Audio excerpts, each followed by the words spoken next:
Ya, silahkan duduk. Salam sejahtera di dalam kasih Tuhan.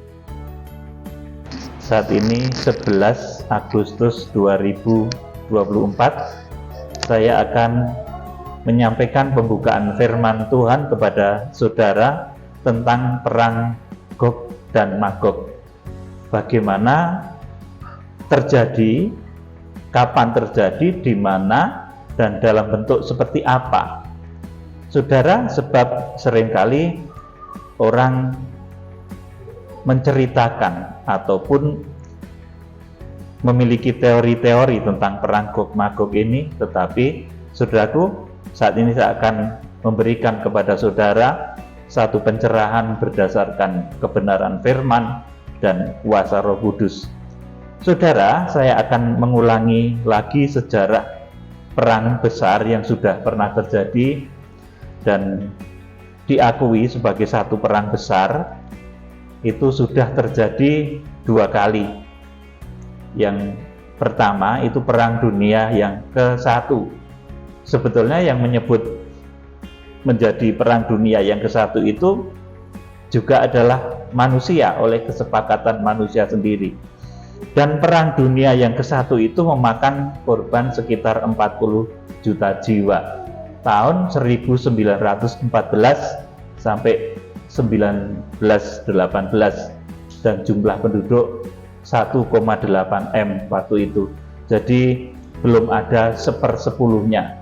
Jadi kalau di dalam kitab Wahyu, korbannya itu dikatakan, Wahyu pasal 6 ayat 7 dan 8 itu korbannya 1/4 penduduk bumi. Jadi ini belum masuk yang ini, saudaraku. Belum masuk apa yang ditulis di dalam kitab Wahyu itu. Kemudian yang kedua, Perang Dunia Kedua terjadi di tahun 1939 sampai 1945. Korbannya kurang lebih 50 sampai 70 juta jiwa. Dan jumlah penduduk waktu akhir Perang Dunia II itu sekitar 2,3 miliar. Ini juga belum ada 1/10. Tetapi nanti di dalam kitab Wahyu yang merupakan rentetan peristiwa yang menandai akhir zaman, itu terjadinya satu perang yang memakan korban 1/4 penduduk bumi. Saudara, perang-perang itu tidak dicatat di Alkitab, baik Perang Dunia ke-1 maupun Perang Dunia yang kedua. Tetapi perang-perang itu diberi nama oleh umat manusia sendiri melalui satu kesepakatan bersama. Sedang yang merupakan rentetan peristiwa yang terjadi di akhir zaman, ini adalah yang saya sebut kemudian sebagai Perang Dunia yang ketiga. Ini dicatat di dalam kitab Wahyu pasal 6 ayat 7 sampai 8. Karena ini belum pernah terjadi, saudaraku, di mana satu perang besar kemudian memakan korban 1/4 penduduk bumi. Itu belum pernah terjadi. Yuk kita baca ulang Wahyu pasal 6 ayat 7 dan 8. Dan ketika anak domba itu membuka materai yang keempat, aku mendengar suara makhluk yang keempat berkata, "Mari." Terus aku melihat sesungguhnya ada seekor kuda hijau kuning, dan orang yang menungganginya bernama Maut, dan kerajaan Maut mengikutinya.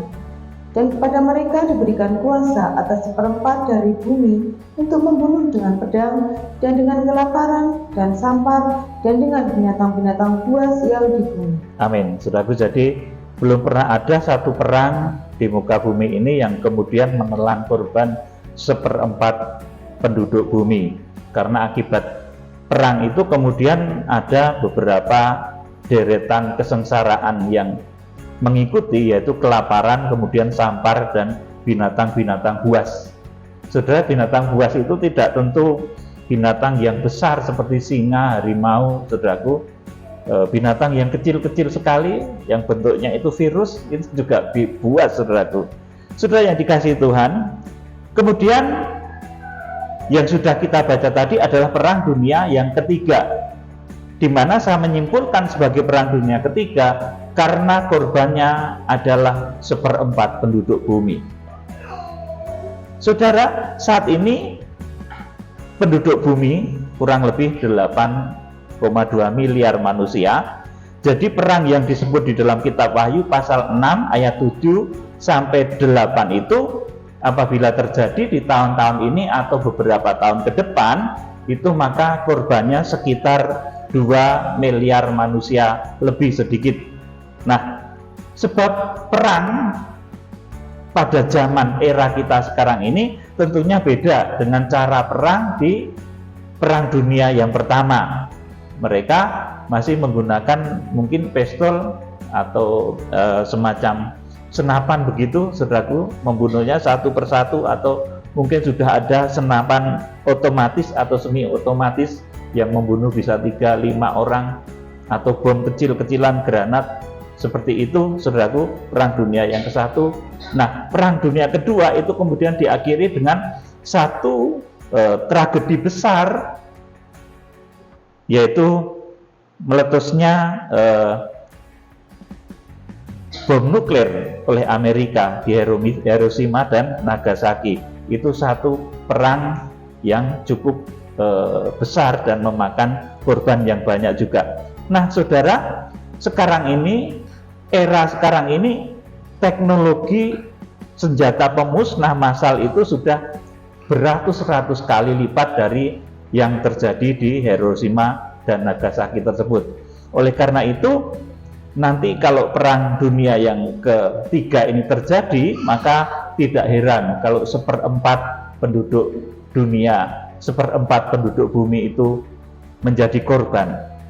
Saudara yang dikasihi Tuhan, saya tidak akan membahas detail karena ini sudah saya sampaikan kemarin. Kemudian yang keempat yang dicatat di dalam Alkitab, ini perang yang dicatat di dalam kitab Wahyu pasal 9 ayat 13 sampai 16. Di sana ada satu perang besar lagi yang menelan korban 1/3 penduduk bumi. Saudaraku, nah, jadi ada beberapa perang besar yang seringkali diabaikan oleh manusia sehingga orang itu kemudian memberitakan langsung perang Harmagedon. Saudaraku, padahal ada 2 perang besar yang tertulis di dalam Wahyu pasal 6 ayat 7 dan 8. Kemudian perang besar lagi yang terjadi di dalam Wahyu pasal 9 ayat 13 sampai 16. Ini perang besar yang memakan korban sangat besar jumlahnya. Perang dunia ketiga itu korbannya 1/4 penduduk bumi. Perang dunia yang keempat itu korbannya 1/3 penduduk bumi.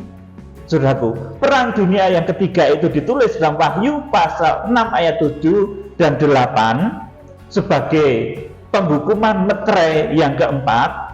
Kemudian perang dunia yang keempat itu di dalam kitab Wahyu pasal 9 ayat 13 sampai 16.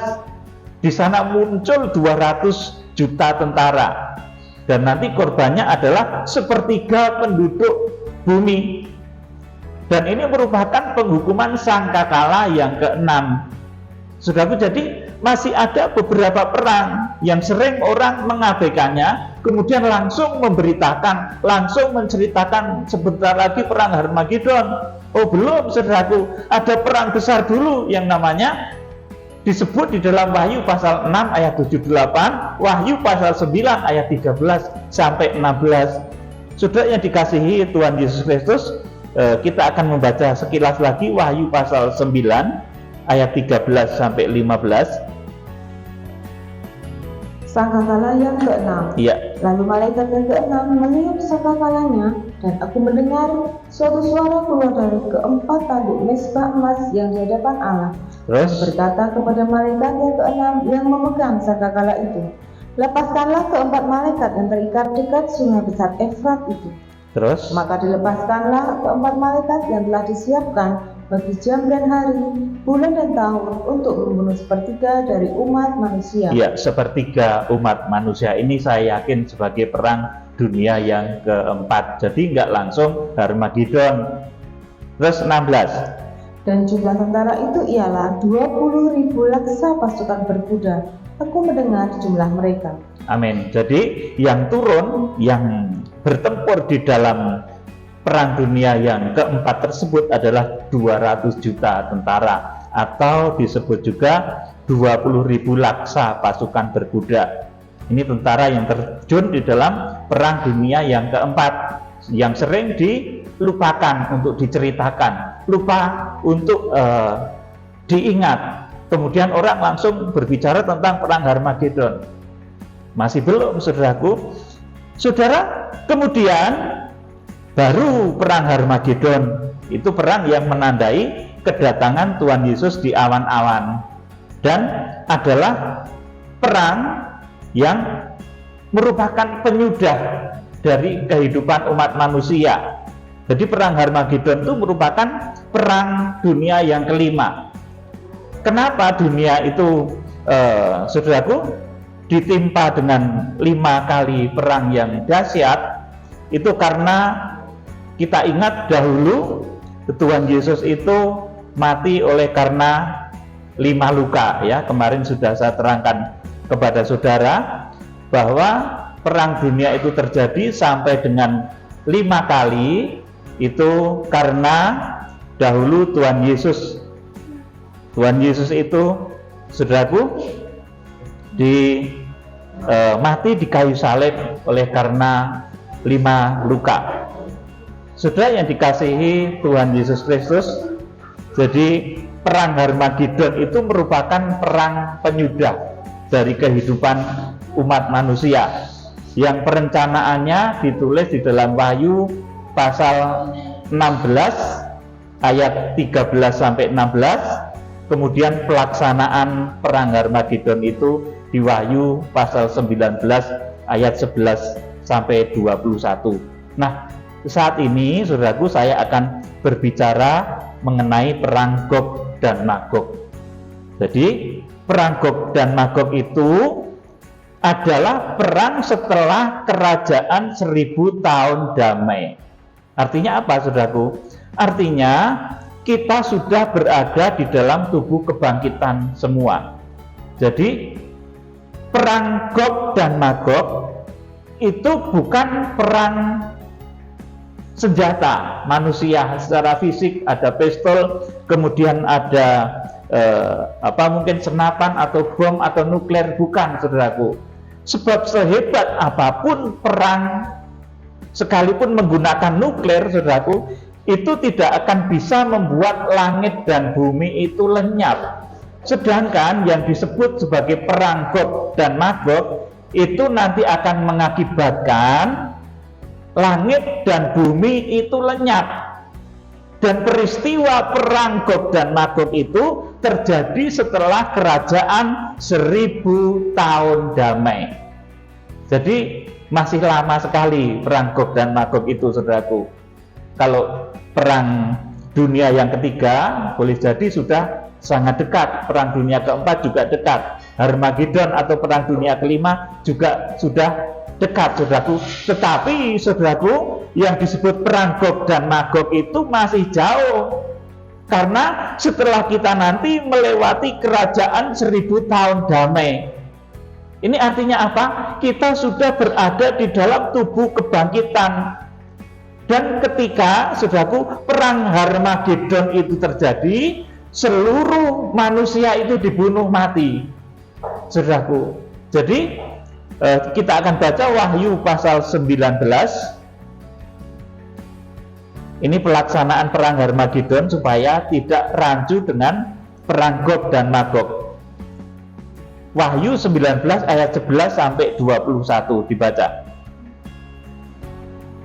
Lalu aku melihat surga terbuka, sesungguhnya. Wahyu 19 ayat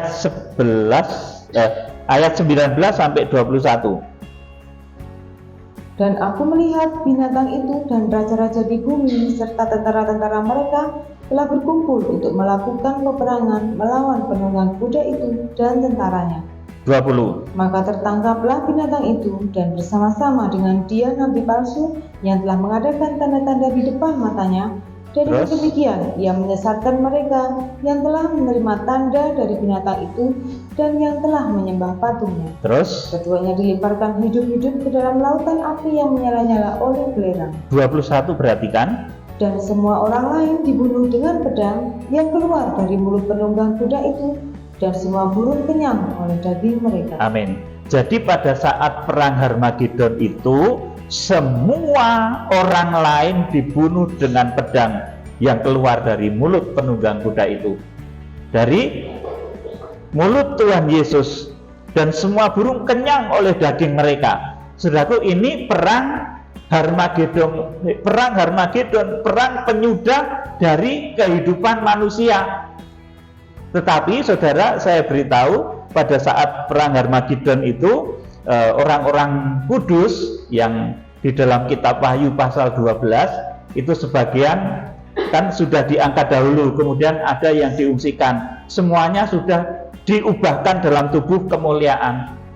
Saudaraku, jadi yang ada di dalam perang Harmagedon itu orang-orang yang tertinggal pada masa antikris dan pengikut-pengikutnya. Maka dikatakan di sini, dan semua orang lain dibunuh dengan pedang yang keluar dari mulut penunggang kuda itu, dan semua burung kenyang oleh daging mereka. Jadi jelas di sini bahwa setelah kedatangan Tuhan Yesus Kristus itu semua orang lain dibunuh dengan pedang. Saudaraku, artinya setelah Wahyu pasal 19 ayat 19 sampai 21 ini, maka semua kehidupan manusia darah daging ini sudah berakhir. Saudaraku, jadi saat Tuhan Yesus Kristus datang, nanti semua kehidupan darah daging manusia itu sudah berakhir. Kemudian masuk di dalam satu periode baru yang namanya Kerajaan 1000 tahun damai. Dan letak perang Gog Magog itu terjadi setelah Kerajaan 1000 tahun damai. Artinya kita sudah dalam tubuh kebangkitan semua. Ini tertulis di dalam kitab Wahyu pasal 20 ayat 1 sampai 15. Kita akan membaca kitab Wahyu pasal 20 ayat 1 sampai 6, dibaca kitab Wahyu pasal 20 ayat 1 sampai yang ke-6. Kerajaan 1000 tahun. Ya, kerajaan 1000 tahun. Ini setelah Tuhan Yesus Kristus datang. Sebentar lagi Tuhan Yesus Kristus datang. Nah, setelah Tuhan Yesus Kristus datang, itu akan ada kerajaan 1000 tahun damai. Dibaca terus. Lalu aku melihat seorang malaikat turun dari surga, memegang anak kunci jurang maut dan suatu rantai besar di tangannya. Ya. Ia menangkap naga, si ular tua itu, yaitu iblis dan Satan, dan ia mengikatnya 1000 tahun lamanya, lalu melemparkannya ke dalam jurang maut dan menutup jurang maut itu dan memutarkannya di atasnya, supaya ia jangan lagi menyesatkan bangsa-bangsa sebelum berakhir masa 1000 tahun itu. Kemudian daripada itu, ia akan dilepaskan untuk sedikit waktu lamanya. Amin. Jadi saya terangkan dulu bahwa di sini naga atau si ular tua, iblis atau Satan itu ditangkap, kemudian dikatakan dilemparkan ke dalam jurang maut dan disegel di atasnya supaya ia jangan menyesatkan bangsa-bangsa sebelum berakhir masa 1000 tahun itu. Jadi saudara, ini iblis itu dimasukkan di dalam satu penjara 1000 tahun lamanya, di mana ketika 1000 tahun itu berjalan, Tuhan Yesus yang nanti sebentar lagi itu datang, saudaraku, itu menguasai kerajaan 1000 tahun damai. Bersama siapa? Bersama tubuh-tubuh kebangkitan. Tubuh-tubuh kebangkitan itu terdiri dari siapa? Yang pertama, dari orang-orang yang diangkat atau harpaso atau reja, saudaraku. Kemudian dari orang-orang yang diungsikan, kemudian diangkat ketika perjamuan malam kawin anak domba, itu ketika Tuhan Yesus Kristus datang. Juga dari orang-orang benar yang dibangkitkan dari segala zaman. Ini yang mewarisi kerajaan 1000 tahun damai. Itu adalah Tuhan Yesus dan orang-orang benar. Nah, selama kerajaan 1000 tahun damai itu posisinya masih di bumi ini, saudaraku, dan di langit ini. Tetapi sudah saya sampaikan di beberapa bahasan yang lalu, bumi yang sudah direstorasi oleh tubuh kebangkitan. Saudaraku, jadi nanti setelah perang Harmagedon yang begitu dahsyat, jadi perang dunia 1, 2, 3, 4, 5 itu masih ada nuklir dan lain sebagainya. Saudaraku, dan itu membuat dunia, bumi kita ini rusak. Saudaraku, nah karena bumi itu rusak, maka dalam kerajaan 1000 tahun damai itu, maka bumi akan direstorasi oleh tubuh-tubuh kebangkitan dan Tuhan Yesus yang menjadi Raja, yang berkuasa atas kerajaan 1000 tahun damai tersebut. Saudara, kalau dengan bulldozer dan alat-alat berat mungkin perlu waktu yang lama, tetapi dengan tubuh-tubuh kebangkitan yang laksana Musa dan Elia yang ketemu Tuhan Yesus di Matius pasal 17 itu, maka akan cepat saja untuk merestorasi bumi ini. Kenapa disebut dengan kerajaan 1000 tahun? Karena masih ada hitungan tahun. Kalau masih ada hitungan tahun itu berarti masih ada matahari, masih ada bulan, masih ada bintang. Artinya, saudaraku, kerajaan 1000 tahun damai itu masih ada di langit ini dan bumi ini. Tetapi kita sudah berada di dalam tubuh kemuliaan. Ini belum perang Gog Magog, saudaraku. Makanya seringkali keliru. Jadi perang Gog Magog itu dikira perang di dalam tubuh jasmani. Keliru, saudaraku. Karena perang Gog Magog itu begitu dahsyat nanti.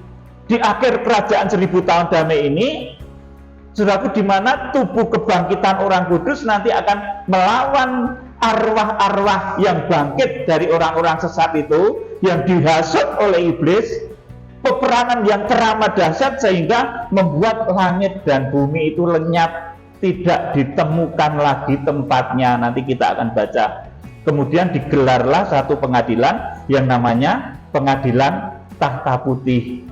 Saudaraku yang dikasihi Tuhan Yesus Kristus, jadi di dalam kerajaan 1000 tahun damai itu yang menjadi pewarisnya adalah Tuhan Yesus dan orang-orang kudusnya. Orang-orang sesat, orang-orang tidak benar tidak dibangkitkan di dalam kerajaan 1000 tahun.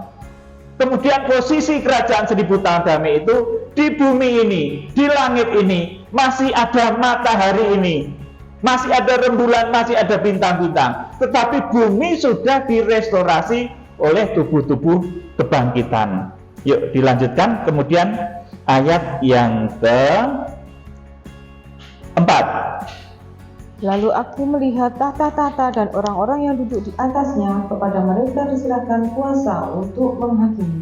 Terus? Aku juga melihat jiwa-jiwa mereka yang telah dipenggal kepalanya karena kesaksian tentang Yesus dan karena firman Allah, yang tidak menyembah binatang itu dan patungnya, dan yang tidak juga menerima tandanya pada dahi dan tangan mereka. Terus? Dan mereka hidup kembali dan memerintah sebagai raja bersama-sama dengan Kristus untuk masa 1000 tahun. Amin. Jadi yang mewarisi kerajaan 1000 tahun damai itu di sini dikatakan di ayat 4. Lalu aku melihat tahta-tahta dan orang-orang yang duduk di atasnya, kepada mereka diserahkan kuasa untuk menghakimi. Aku juga melihat jiwa-jiwa mereka yang telah dipenggal kepalanya karena kesaksian tentang Yesus dan karena firman Allah, yang tidak menyembah binatang itu dan patungnya, dan yang tidak juga menerima tandanya pada dahi dan tangan mereka, dan mereka hidup kembali. Artinya orang-orang yang dibangkitkan, orang-orang benar yang dibangkitkan.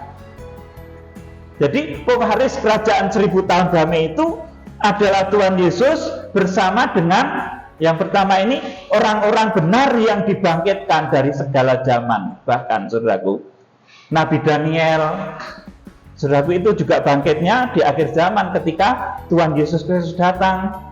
Para nabi, saudaraku, para rasul, orang-orang kudus terdahulu itu bangkitnya ketika Tuhan Yesus Kristus datang. Sebentar lagi yang akan segera kita sambut. Pada saat itulah kebangkitan itu terjadi. Jadi kebangkitan itu tidak sendiri-sendiri kecuali Tuhan Yesus. Saudara, kalau Tuhan Yesus karena memang dia adalah Tuhan, dia kebangkitan sulung. Tetapi kalau manusia pada umumnya, nabi-nabi sekalipun, Daniel sekalipun, itu bangkitnya kompak di akhir zaman. Jadi bangkitnya itu enggak sendiri-sendiri. nenek saudara, opa, oma saudara bangkit sendiri. Wah, opaku sudah bangkit, omaku sudah bangkit, saudaraku. Saya sering ketemu lewat mimpi. Nah, misalkan begitu, saudaraku, itu bukan bangkit, saudaraku. Ya, jadi kerajaan 1000 tahun damai itu yang mewarisi yang pertama adalah orang-orang benar yang dibangkitkan.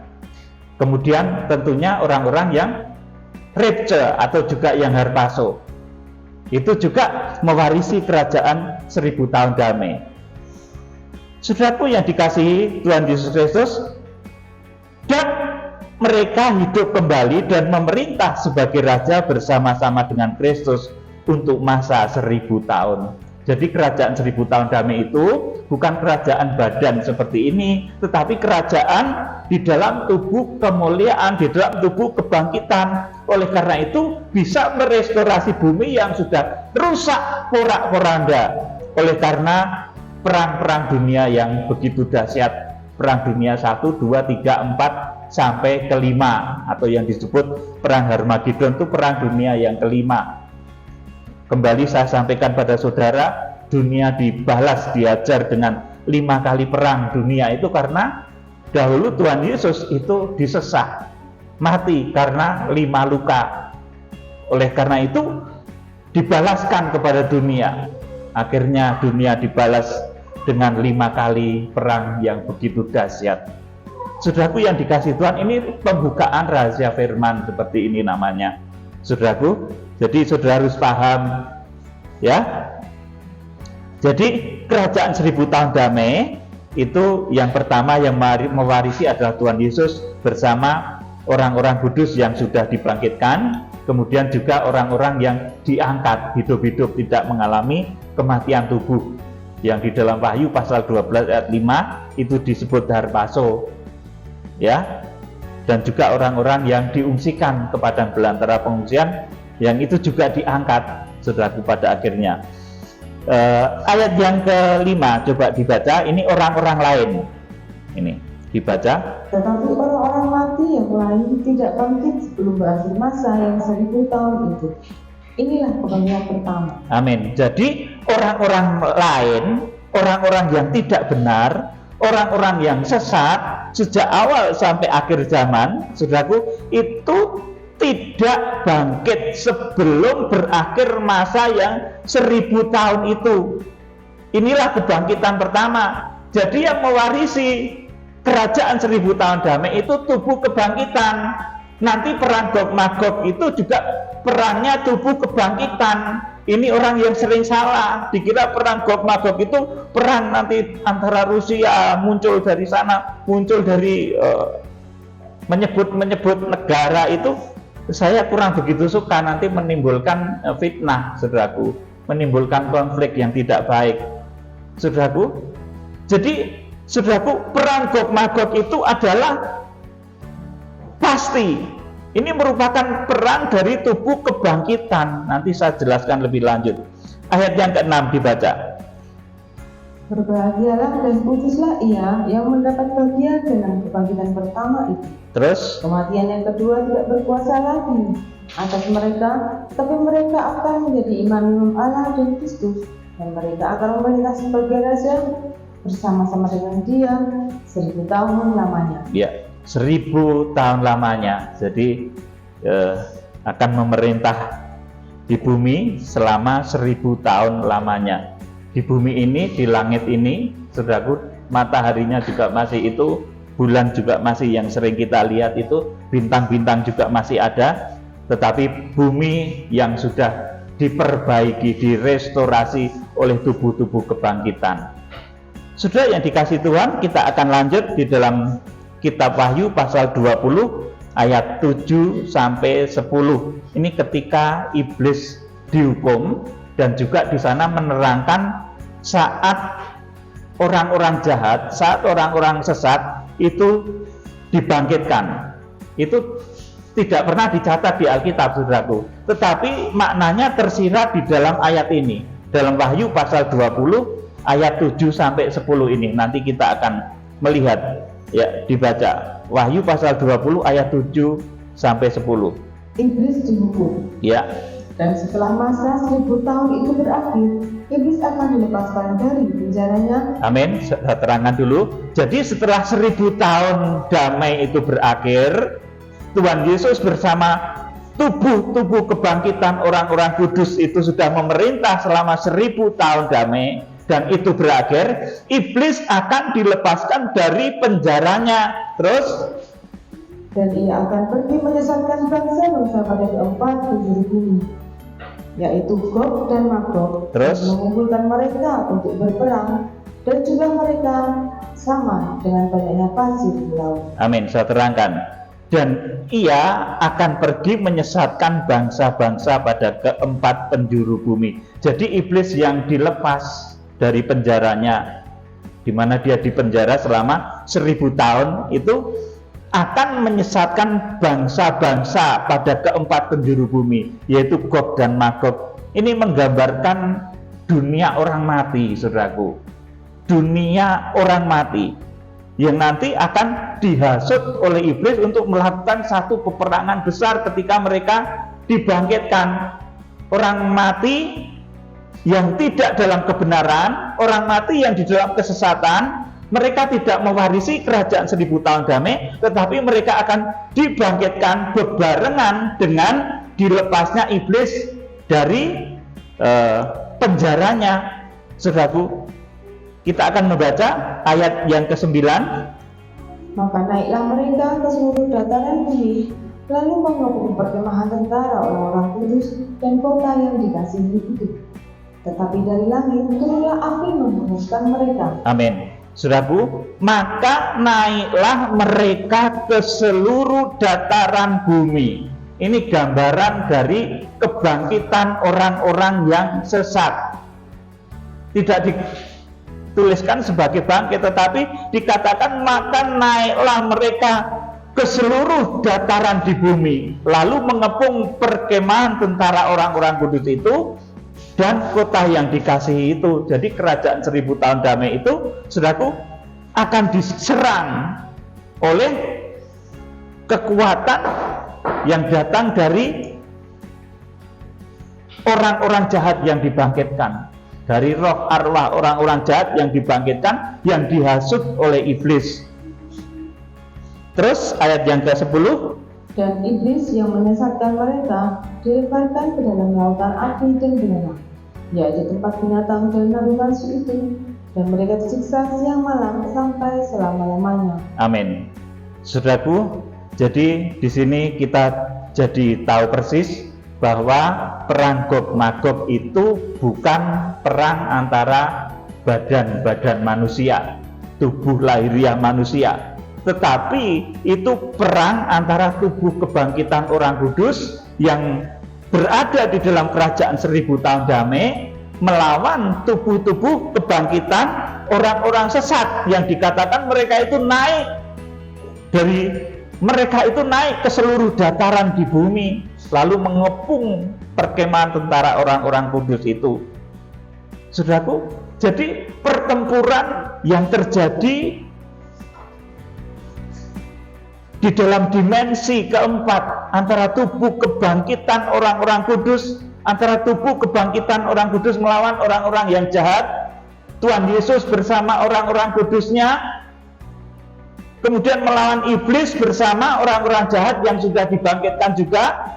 Saudaraku, perang yang besar inilah yang pada akhirnya nanti membuat langit dan bumi itu lenyap. Saudaraku, makanya nanti di ayat 11 kemudian langit bumi itu lenyap, saudaraku. Tetapi kalau cuma sampai kepada perang Harmagedon, langit itu masih ada, bumi masih ada. Perang dunia ketiga, keempat, kelima, itu langit masih ada, bumi ini masih ada. Saudaraku, sekalipun seluruh bom nuklir itu diledakkan, saudaraku, langit masih tetap ada. Mungkin bumi ini bisa hancur, tapi langit, matahari, bulan, bintang masih ada, saudaraku. Sedangkan di dalam perang Gog Magog ini menyebabkan langit dan bumi itu hancur, hilang, tidak ditemukan lagi tempatnya, saudaraku. Makanya di sini menjadi jelas bahwa perang yang mengakibatkan langit bumi lenyap itu adalah perang Gog Magog, perang tubuh kebangkitan. Makanya begitu dahsyat, mengakibatkan langit dan bumi lenyap. Kita akan membaca Wahyu pasal 20 ayat yang ke-11 sampai ke-15. Hukuman yang terakhir. Ya, terus Lalu aku melihat suatu tahta putih yang besar, dan Dia yang duduk di atasnya. terus Dari hadapannya lenyaplah bumi dan langit, dan tidak ditemukan lagi tempatnya. amin. Jadi ketika pengadilan tahta putih itu, langit tidak ditemukan lagi, bumi tidak ditemukan lagi tempatnya. Jadi bumi ini, matahari, bulan, bintang, galaksi itu hilang, saudaraku, lenyap semuanya akibat pertempuran yang maha dahsyat dari tubuh-tubuh kebangkitan. Sekali lagi, kalau cuma perang nuklir itu yang kemungkinan hancur cuma bumi, tetapi ketika peperangan ini melibatkan perang tubuh-tubuh kebangkitan, orang-orang kudus melawan tubuh kebangkitan orang-orang sesat. Orang-orang kudus dipimpin oleh Tuhan Yesus, orang-orang sesat dipimpin oleh iblis atau ular yang dilepaskan dari penjaranya selama 1000 tahun tadi, saudaraku. Maka perang yang maha dahsyat inilah yang nanti yang menyebabkan langit dan bumi itu lenyap, tidak lagi ditemukan tempatnya, saudaraku. Jadi langit, matahari itu lenyap, galaksi Andromeda nanti lenyap, galaksi Bima Sakti lenyap, saudaraku. Seluruh isi langit bumi ini lenyap, tidak ditemukan lagi.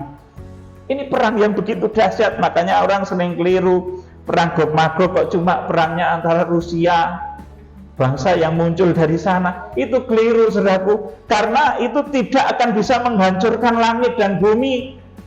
Sedangkan perang Gog dan Magog itu akan berefek menghancurkan langit bumi sampai tidak ditemukan lagi. Kemudian digelarlah satu pengadilan yang namanya pengadilan tahta putih. Pengadilan tahta putih itu untuk apa, saudaraku? Untuk mengadili orang-orang yang sesat, orang-orang jahat. Kalau orang-orang yang benar, pengadilannya sudah ada di Wahyu pasal 19 ketika perjamuan malam kawin anak domba. Di Wahyu pasal 19 itu dikatakan di sana ada perjamuan malam kawin anak domba, yang merupakan bahasa dari pengadilan kursi Kristus atau bema Kristus. Namanya perjamuan malam kawin, itu mantenan, ya saudaraku. Mantenan itu ada pengantinnya itu, saudaraku. Kemudian ada keluarga pengantin, kemudian ada para tamu. Nah, pada saat perjamuan malam kawin anak domba itu ditentukan juga posisinya seperti itu. Mana posisinya ruang Maha Kudus mempelai, mana yang merupakan keluarga-keluarga mempelai, mana yang merupakan tamu-tamu saja. Seperti halnya tabernakel itu ada ruang Maha Kudus, ada ruang kudus dan pelataran. Dan yang paling banyak itu ya pelataran, saudaraku. Namanya mantenan itu yang paling banyak itu ya tamu. Keluarga mempelai itu sedikit, mempelainya satu, saudaraku, Tuhan Yesus dan mempelainya. Sekalipun secara rohani nanti yang menjadi mempelai Kristus itu juga orang banyak. Jadi tidak hanya satu atau dua orang atau bangsa Israel sendiri, tidak, saudaraku, tetapi nanti yang menjadi mempelai, yang diangkat hidup-hidup itu terdiri dari kesatuan antara kita dan bangsa Israel yang menerima Tuhan Yesus. Sampai saat ini bangsa Israel itu banyak yang belum terima Tuhan Yesus. Oleh karena itu saya canangkan perlu kegerakan besar di akhir zaman, amanat agung menjangkau bangsa Israel. Dari sana dahulu itu keselamatan. Masakan kita itu tidak terbeban menjangkau bangsa Israel. Israel itu asal mula keselamatan. Dari Yerusalem itu asal mula keselamatan. Sekarang di sana sebagian besar masih menolak Kristus. Ada 9 juta atau 8 juta penduduk yang terima Tuhan Yesus, 70 atau 80 ribu. Masih banyak sekali yang harus kita menangkan. Apakah kita tidak terbeban untuk memenangkan Israel? Padahal Israel itu kekasih Tuhan, dan di akhir zaman nanti tanpa Israel itu terima Tuhan Yesus Kristus, nggak ada yang namanya pengangkatan, rapture itu nggak ada, saudaraku. Sebelum Israel itu terima Tuhan Yesus, dimeteraikan sejumlah 144.000 dikatakan dalam Wahyu pasal 7 ayat 1 sampai 8 itu. Sebelum itu terjadi nggak ada itu rapture. Orang ngomong tentang rapture, tentang pengangkatan, saudaraku, sebelum ada pertobatan massal di Israel, maka rapture itu hanya sekedar mimpi, saudaraku. Kegerakan kuda putih harus berjalan dulu. Kita harus menjangkau bangsa Israel dulu sampai Israel itu bertobat sesuai dengan jumlah yang ditetapkan oleh Tuhan di dalam kitab Wahyu pasal 7 ayat 1 sampai dengan ayat yang ke-8. Saudara, kembali kepada pengadilan tahta putih ya. Jadi saat pengadilan tahta putih itu setelah kerajaan 1000 tahun damai, itu orang-orang jahat dibangkitkan, saudaraku. Kalau orang-orang benar bukan di situ bangkitnya, tetapi ketika Tuhan Yesus datang sebelum kerajaan 1000 tahun damai. Nah, orang-orang sesat ini dibangkitkan setelah kerajaan 1000 tahun damai. Jadi kenapa toh orang-orang itu kok wedi banget mati gitu, saudaraku? Ya, karena memang mereka dibangkitkannya masih lama banget, saudaraku. Masih lama, masih 1000 tahun meneh, saudaraku. Masih Tuhan Yesus Kristus datang, mereka belum dibangkitkan, masih berada di tempat ibaratnya begitu, ditahan dulu ya, sebelum dijatuhi vonis hukuman itu kan orang ditahan ya. Nah, alam kubur itu seperti itu, saudaraku, mereka belum dibangkitkan. Nah, orang-orang percaya, orang-orang di dalam Tuhan Yesus Kristus itu dibangkitkan dahulu ketika Tuhan Yesus Kristus datang. Kemudian 1000 tahun Tuhan Yesus bersama dengan tubuh-tubuh yang dibangkitkan, orang-orang kudus itu menguasai kerajaan yang begitu indah permai yang namanya kerajaan 1000 tahun damai. Sesudah itu baru orang-orang jahat tadi dibangkitkan bareng dengan dilepasnya iblis dari jurang maut tadi. Iblis dilepas dari jurang maut, mempengaruhi orang-orang yang keluar dari seluruh dataran penjuru bumi tadi. Itu bahasa kebangkitan untuk orang-orang jahat. Itu di kitab Wahyu pasal 20 tadi disebut di ayat yang ke-9, maka naiklah mereka ke seluruh dataran bumi. Ini kebangkitan orang-orang jahat. Jadi kenapa mereka itu takut kalau meninggal, saudaraku? Karena memang bangkitnya masih suwe banget, saudaraku. Tapi kalau orang-orang percaya dan saat ini sudah mendekati saat kedatangan Tuhan Yesus, bahkan sudah mau menginjak atau bahkan menginjak di 7 tahun terakhir, saudaraku, nanti orang-orang yang bisa bertahan di dalam iman, di dalam keyakinan akan Tuhan Yesus Kristus, itu ketika mati pun, saudaraku, dibangkitkannya nggak lama lagi.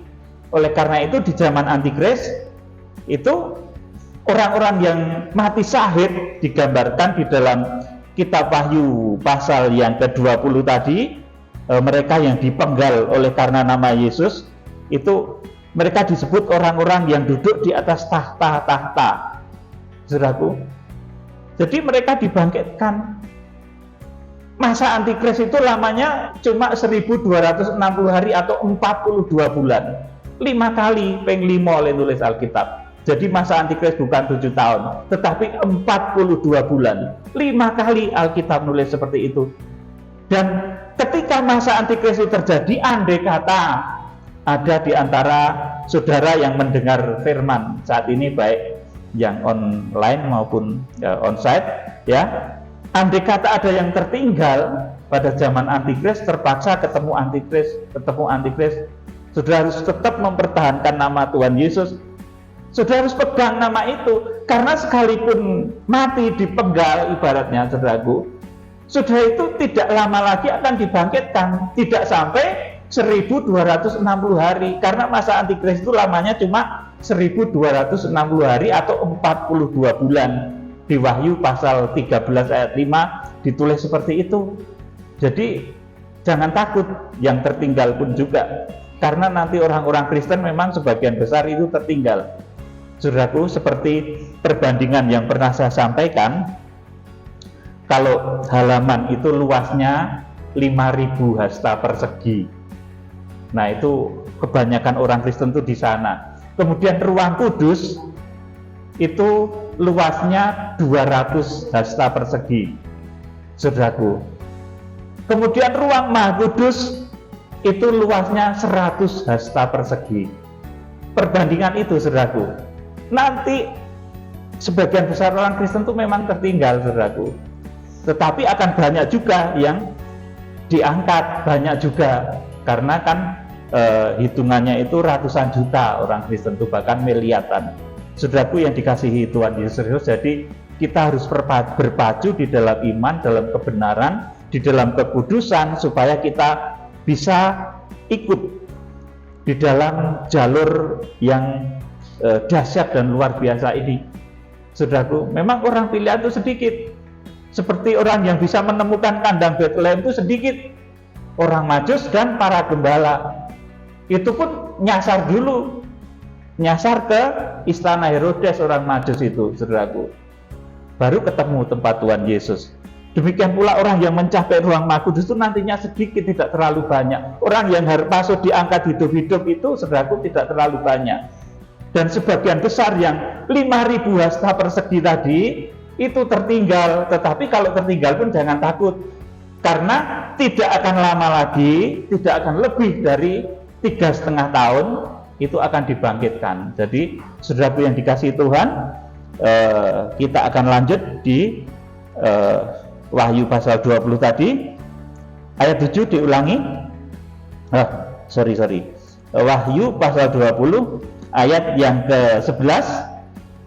Lalu aku melihat suatu tahta putih yang besar dan Dia yang duduk di atasnya.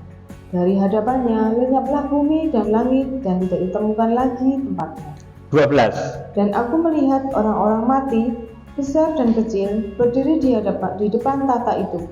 Lalu dibuka semua kitab, dan dibuka juga sebuah kitab lain, yaitu kitab kehidupan. Terus, dan orang-orang mati dihakimi menurut perbuatan mereka, berdasarkan apa yang ada tertulis di dalam kitab-kitab itu. Mereka itu disebut orang-orang mati.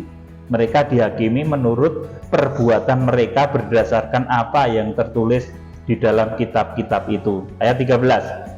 Maka laut menyerahkan orang-orang mati yang ada di dalamnya, dan maut dan kerajaan maut menyerahkan orang-orang mati yang ada di dalamnya, dan mereka dihakimi masing-masing menurut perbuatannya. Ya, jadi ini untuk menentukan kadar hukuman di neraka kekal, saudaraku. Jadi neraka itu juga ada tingkatannya ya, yang paling jahatnya minta ampun itu juga di neraka yang paling dalam sana.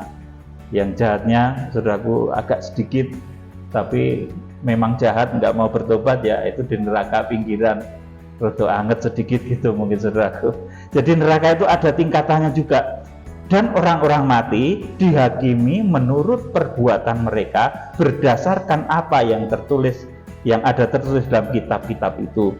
Maka laut menyerahkan orang-orang mati yang ada di dalamnya, dan maut dan kerajaan maut menyerahkan orang-orang mati yang ada di dalamnya, dan mereka dihakimi masing-masing menurut perbuatannya. Kalau kita itu diampuni di bema Kristus saat pengadilan kursi Kristus, itu namanya bema Kristus.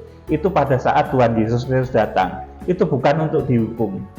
Bema itu satu tempat podium untuk menentukan orang-orang yang menang, memberikan hadiah kepada orang-orang menang di dalam olimpiade. Saudaraku, saat pengadilan kursi Kristus itu orang-orang benar, baik yang diangkat hidup-hidup ataupun yang dibangkitkan, itu nanti akan ditentukan posisinya di surga. Oh, ini orang benar, tapi tarafnya cuma pelataran, ya, di pintu gerbang, saudaraku, di pelataran bait suci. Tapi pelataran surga itu ya wis indah, saudaraku. Sekalipun itu pelataran, wis bagus banget namanya surga. Yang rohaninya lebih dalam lagi itu di Mezbah Dupa, kemudian lebih tinggi lagi di bejana pembasuhan, lebih tinggi lagi di ruang kudus, dan selanjutnya sampai ke ruang Maha Kudus, atau orang-orang yang nanti bisa diangkat itu orang yang mencapai ruang Maha Kudus. Jadi tidak semua orang Kristen itu diangkat, hanya orang yang mencapai tataran rohani iman ruang Maha Kudus. Saudaraku yang dikasihi Tuhan Yesus Kristus, jadi ketika Wahyu pasal 20 ayat 11 sampai 15 ini terjadi digenapi, ini untuk memvonis, memberikan hukuman. Kamu mesti salah dan dihukum di neraka. Untuk dihakimi masing-masing menurut perbuatannya. Ayat 14 dibaca. Lalu maut dan kerajaan maut itu dilemparkanlah ke dalam lautan api. Itulah kematian yang kedua, lautan api. Terus, Dan setiap orang yang tidak ditemukan namanya tertulis di dalam kitab kehidupan itu, ia dilemparkan ke dalam lautan api. amin, saudaraku. Jadi di sini saya akan menegaskan kembali bahwa perang Gog Magog itu terjadi setelah kerajaan 1000 tahun damai. Sedangkan kerajaan 1000 tahun damai itu adalah kerajaan untuk tubuh-tubuh kebangkitan. Tubuh kebangkitan orang-orang kudus yang dipimpin oleh Raja besar kita, yaitu Tuhan Yesus Kristus, itu akan mewarisi kerajaan 1000 tahun damai. Nah, selepas kerajaan 1000 tahun damai itu, kemudian iblis dilepaskan bersamaan atau berbarengan dengan dibangkitkannya roh arwah orang-orang sesat. Kemudian terjadilah peperangan yang maha dahsyat antara tubuh-tubuh kebangkitan orang kudus yang ada di kerajaan 1000 tahun damai melawan tubuh kebangkitan orang-orang sesat yang dipimpin oleh iblis. Inilah yang membuat langit bumi itu lenyap. Kalau cuma perang nuklir, seluruh nuklir diledakkan, yang rusak cuma bumi.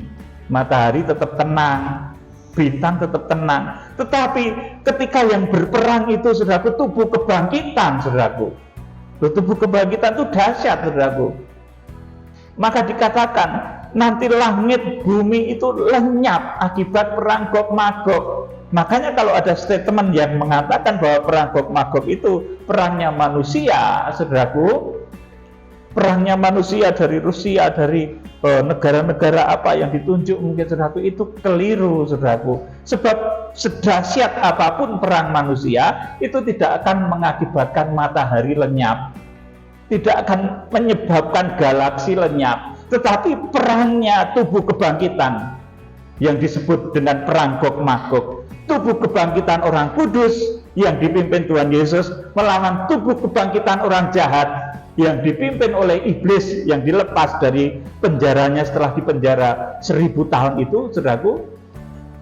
Pertempuran yang maha dahsyat ini yang membuat langit bumi itu lenyap. Jadi saya memberitahu saudara, posisi perang Gog dan Magog itu terjadi setelah kerajaan 1000 tahun damai. Isek suwe, saudaraku.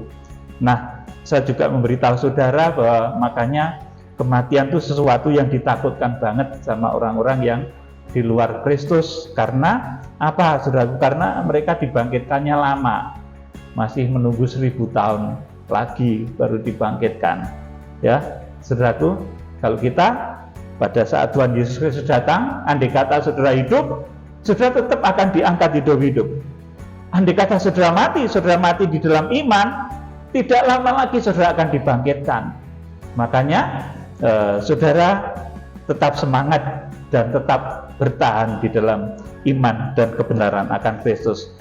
Jadi saya sampaikan pada saudara bahwa perang Gog dan Magog itu bukan perang antara tubuh darah daging dan tubuh darah daging, tapi itu tubuh kebangkitan orang-orang kudus yang berada di kerajaan 1000 tahun damai melawan tubuh kebangkitan orang-orang sesat yang naik ke seluruh dataran di bumi. Seperti tadi ditulis dalam Wahyu pasal yang ke-20 tadi, saudaraku. Jadi akibat perang yang maha dahsyat itu mengakibatkan langit dan bumi lenyap. Jadi itu beda dengan perang Harmagedon. Sekali lagi saya ulangi, perang di dunia ini akan ada 5 kali yang terjadi secara fisik, ya saudaraku. Perang dunia 1 sudah terjadi, perang dunia 2 sudah terjadi, perang dunia yang ketiga belum. Dan nanti kalau terjadi korbannya 1/4 penduduk bumi. Wahyu 6 ayat 7 dan 8. Perang dunia yang ke-4 belum terjadi. Kalau terjadi nanti korbannya adalah sepertiga penduduk bumi. Ini perang dunia keempat. Ditulis dalam Wahyu pasal 9 ayat 13 sampai 16. Kemudian perang Harmagedon, itu perang dunia yang kelima, itu ditulis di dalam kitab Wahyu pasal 19 ayat 11 sampai 21. Itu sudah direncanakan sejak kitab Wahyu pasal 16 ya. Jadi raja-raja di bumi itu sudah dikumpulkan sejak kitab Wahyu pasal 16 ayat yang ke-16 tepatnya. Kalau lebih komplit ya Wahyu pasal 16 ayat yang ke-12 sampai ke-16. Di sana raja-raja di bumi dikumpulkan untuk berperang, sudah dipersiapkan dan dilaksanakan di Wahyu pasal 19 tadi. Dan semua yang hidup nanti akan mati, dibunuh oleh penunggang kuda yang kita baca di dalam Wahyu pasal 19 ayat 21 tadi. Dan semua orang lain dibunuh dengan pedang yang keluar dari mulut penunggang kuda itu, dan semua burung kenyang oleh daging mereka. Ini perang Harmagedon, itu perang yang menyudahi darah dan daging manusia. Saudaraku, setelah itu masuk dalam kerajaan 1000 tahun damai. Setelah itu baru ada perang yang disebut perang Gog dan Magog. Kiranya Tuhan Yesus Kristus memberkati. Kita akan